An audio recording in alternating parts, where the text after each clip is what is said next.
Hey, oh, it's yourself, and we're back at the Black Lodge for March Dram Madness, where we have head-to-head, one versus the other. Winner stays on, the other one's deed.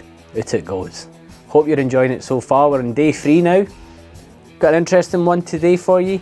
Again, two whiskies that have no business being in the same room, never mind the same head-to-head as each other.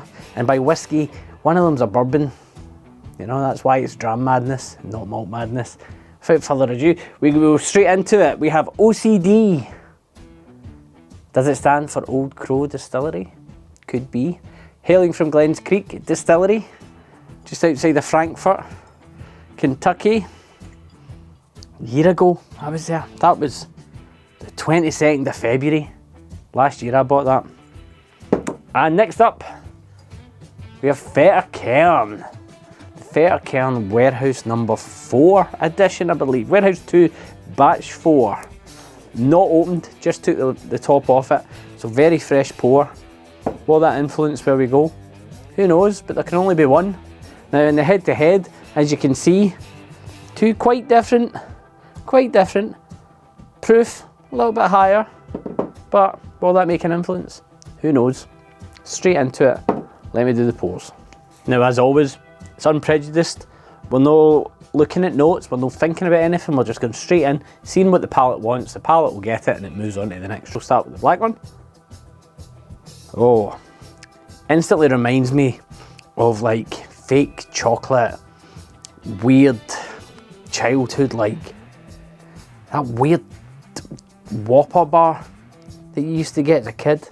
Dusty, and by dusty I mean like dusty, like warehousey, stewy, a bit of sweetness coming through now on the nose. Aye, interesting. Immediately, all the hallmarks of a bourbon.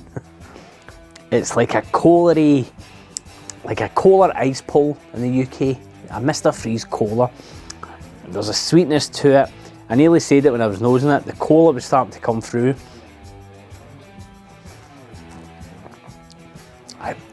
The vanillas, everything there. Tannins on it, not too heavy. Front of the palate, just sitting there, a little bit enjoyable. Dry, you can hear me with my mouth slapping away. The drying's there, it's enjoyable. Mild, like for the proof point, it's not difficult at all, but we'll get on to the next one. Much lighter, a little bit floral, fieldy, early spring fields, late spring fields, whatever that means. But that's where my brain instantly goes, like a field, quite light, a little bit of dampness in the air. Sweetness, dry. Dryness comes through again on the cask. The wood, wow. Mid palate, goes a little bit peppery, not peppery, but woody. Like, I'm not sure if I like that in the back end. It's no hitting the back of my throat, it's just sitting in the middle of my tongue. I've never had that whiskey before. It's the first time I've had that batch number. I think the sweetness of the bourbon is more preferable to the palate than that, and I don't know if maybe that's where I've messed up. Maybe I should have went that first before the bourbon. I'm no sure. Do I enjoy it right now? I'm struggling.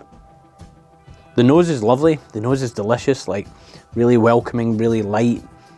Not quite Parma Violet-y, but that floral kind of spring, early summer, Scottish spring, early summer. So still a bit of dampness kicking about, wet. A little bit better.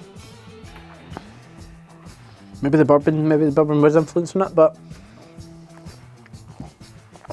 plenty of sips, small sips, trying to understand the palate, try to get there. It's better now, less of the tannins. Now getting that Parma, that kind of weird, like violet, lavender. There's a lavender undertaste to it. Not one that's big on lavender. So in that case, there can only be one. Next round, OCD is through to the next round. The bourbon's just far more appealing to my palate, head to head. There's just that sweetness, there's no lavender involved. It's good, there's a body to it. So in that case, Fettercairn, you're dead. See you in the next one. Cheers.